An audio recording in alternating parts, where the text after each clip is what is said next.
It's officially February. I'm Nick Guerra, and this is I Can Use Too. Today's top story: butter cinnamon loaves are back at Costco. Considered a fan favorite of Costco bakery items, these loaves are, quote, dangerous num-num food, end quote. And we here at I Can Use Too will be searching for a hookup later this week. While most of the country is coming down from the high that was Bernie Sanders' mitten mania, one person is declaring that his choice of outfit was an example of white supremacy.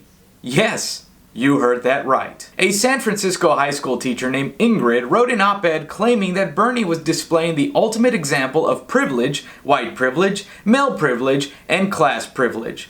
While quick to say that she is not pointedly calling Sanders a white supremacist, she believes that no one other than an old, rich white man could get away with underdressing so much at a president's inauguration. And who's on her side? Well, her class of students who are probably all zooming in while wearing Cookie Monster pajamas. Some on the internet are calling this just another example of a growing left liberal thought. I say this is an example of liberal thought in the same way that Anderson Cooper drinks baby blood is an example of conservative thought. And both of those thoughts are the sex shop equivalent of, oh, what you're looking for? Yeah, that's in the back room. You gotta walk past the employee bathroom, go out the exit into the alley, take a right, knock on the door, and say, oh, a summer night is not complete without cinnamon toast. That'll get you what you want. Or the Starbucks equivalent of ordering a unicorn frappuccino. Remember that terrible time in our history? Today's main story: our society is edging closer to chaos. No matter if you're talking about the Capitol riot, the continued rise in coronavirus cases, or the saga that is GameStop, there seems to be one major unspoken addiction that ties these moments all together: our love of acronyms. The addiction starts with a cute exercise in the first grade, where many of us are asked to come up with words that describe our personality using each letter in our own name. But for many, this leads to a life filled of bad choices made by simplifying slogans that promote ill logic. At the top of the worst are what I call the Bonnie and Clyde of acronyms: YOLO and FOMO.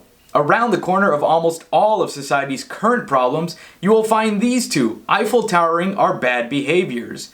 YOLO and FOMO work by attaching to our impulses and teasing our ego into a disillusioned frenzy, leaving many of their victims with a major case of brain blue balls, or as one scientist calls them, hypothetesticles. Unfortunately for many, the climax leads to a darker reality: jail, debt, real addiction, or just looking really stupid to everyone you know, or as we here at I Can Use Too like to say, stupid as for real. If you or anyone you know are currently fighting a case of YOLO and FOMO, keep calm and understand that by the time these acronyms hit, you are in a serious case of YAMO. You already missed out. In Instagram news, beloved artist Adam Tots is fighting to expose a pair of filmmakers who plagiarized one of his works. Keratin is a short film currently winning awards at a handful of festivals for its very interesting screenplay. Only problem, the short film is a shot-for-shot remake of one of the popular artist's comic strips.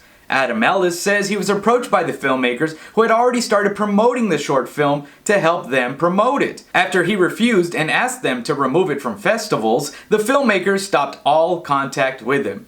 In an interview they did for the film, they admitted that the concept of the film comes from a short online comic they saw. This is not the first time that the artist has seen his work misused on the internet, but this is obviously the most problematic. And finally, in very local news, Rigby my dog has decided to start sleeping on my stomach at night. Like most dogs with their owners, he has become more attached to me since the beginning of the pandemic, and this is resulting in a rise of doggy disrespect. He believes he should now be fed by hand and rewarded just for the attempt of a trick. We here at I Can Use Too say, bad dog. Bad. Okay, I'm sorry. Let's go to the kitchen and get you a treat. And with that, I leave you with this. Daisy of Love, the VH1 show from 10 years ago, is such a guilty pleasure. Go watch it. It's on Hulu. And take note how each episode's elimination ends. It's hilarious. I'm Nick Guerra, and this is I Can Use Too, where I, yesterday, today. Good night.